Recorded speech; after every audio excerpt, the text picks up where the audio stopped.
Nikki Haley is back in her home state of South Carolina for a campaign rally tonight in Charleston. CBS News campaign reporter Taurean Small is there and joins us now. Taurean, set the scene for us, please. Yeah, Major. So after New Hampshire results, Nikki Haley came out and said that she's going home. She said she's coming back here to focus the majority of her efforts in the rest of this race. She's, bucking from what her primary rivals have done so far after disappointing results in the early states.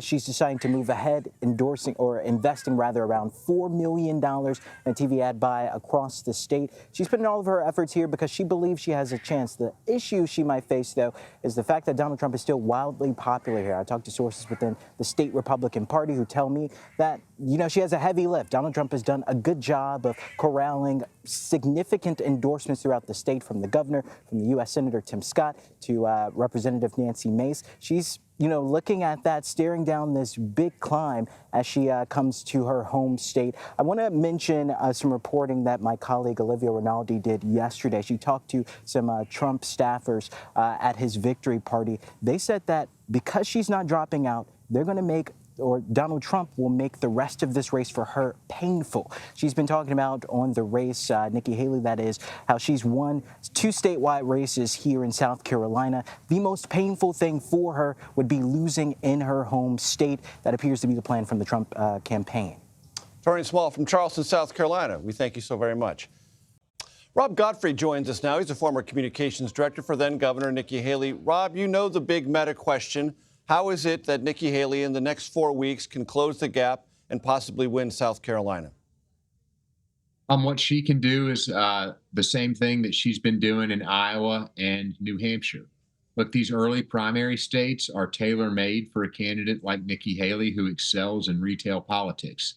At these events that she does, while they may not be have all the hallmarks of the showmanship that the frontrunners has, what she is doing is she's going to meet and greets. She's going to places that everyday people go, and she's drawing crowds of hundreds of people. She's drawing crowds of thousands of people at some of these places, and she's taking the time to meet every voter, to stay and be the last person there, shake every hand, take every selfie, sign every autograph, answer every question. It's something that she learned as a candidate for the state house. It's something that she perfected as a candidate for governor. And it's something that she's going to have to do to continue to close the gap with President Trump. What she said from the beginning is that she wanted to get stronger in every state, and she got stronger between Iowa and New Hampshire. And now she's going to have to get stronger again from New Hampshire to South Carolina. Make no mistake about it. This is a tall order. The voters of South Carolina are comfortable with President Trump. They've supported him in 3 elections, 2016's primary, 2016's general election, and again in 2020. So not to overplay her odds of winning, she still is going to run as an underdog. And that's a role she relishes, but it's not something she's obviously going to give up on. She's committed to it, and it's going to start with a rally on Wednesday, with a rally tonight in North Charleston. Rob, I look back at 2016. I covered that campaign in South Carolina. If you combine Trump, Cruz, and Ben Carson, which are all basically the conservative side of the Republican electorate in South Carolina, that's 61% of the turnout in 2016. If you take the Marco Rubio, Jeb Bush, John Kasich, which I think would be a stand-in for Nikki Haley's at least beginning constituency, that's 37%. By my math, that's a 24% gap. Is that the gap that Nikki Haley begins with as she tries to close it? Look, I haven't seen any data yet because, your outlets have not had a chance to do any public polling since New Hampshire polls closed. And what we'll have to do is we'll have to wait and see what the data looks like and what that gap looks like. But she overperformed those expectations, outperformed those expectations in New Hampshire. And she certainly has her work cut out for her in South Carolina. But these are voters that she's coming from. She's coming from a different posture in South Carolina than she did in Iowa and New Hampshire. These are voters who near universally know her. They are voters who have taken a gamble on her twice as governor. The first time when she was an underdog, a role again she relished, a role in which she was a fighter.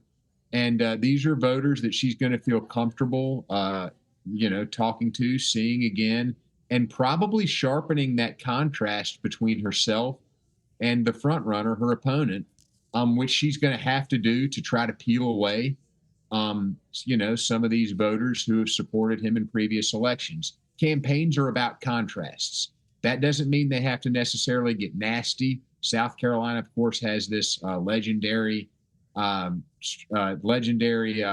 reputation for nasty politics.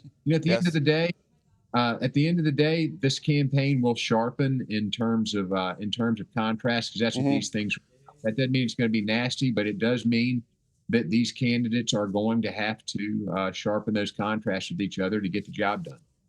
Rob, at her event last night, Nikki Haley mentioned the possibility of a debate. Do you think South Carolina Republicans will expect and/or demand a debate appearance of former President Trump? I don't think South Carolina Republicans are any different than the Republicans in the other earlier primary states.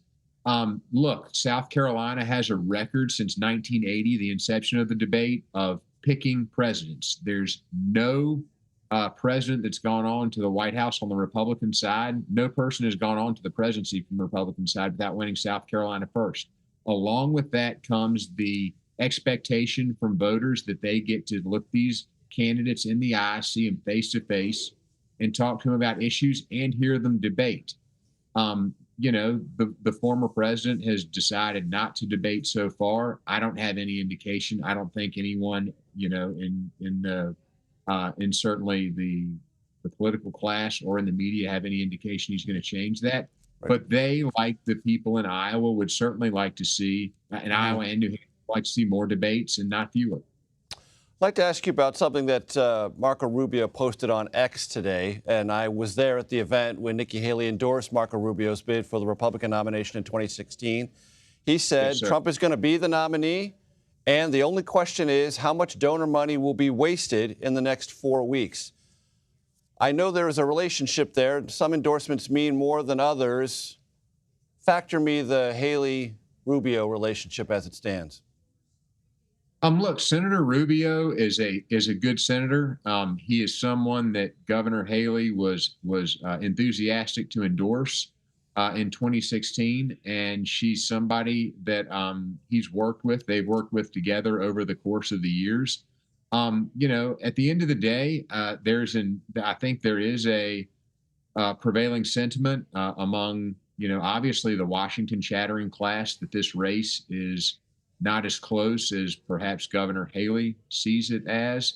And so what her objective has to be is to make sure that people stay focused. And when I say people, I mean voters and not elected officials, stay focused on the two-person race that she wants it to be, which is between her and Donald Trump right now, and not have voters focused on the two-person race that the political class is focused on, which is Donald Trump and Joe Biden.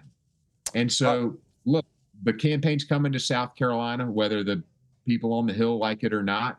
And so they're going to have a lot to say about that. But ultimately, the voters are going to have the largest voice that matters in it. Indeed, they will. Rob Godfrey, thanks so very much.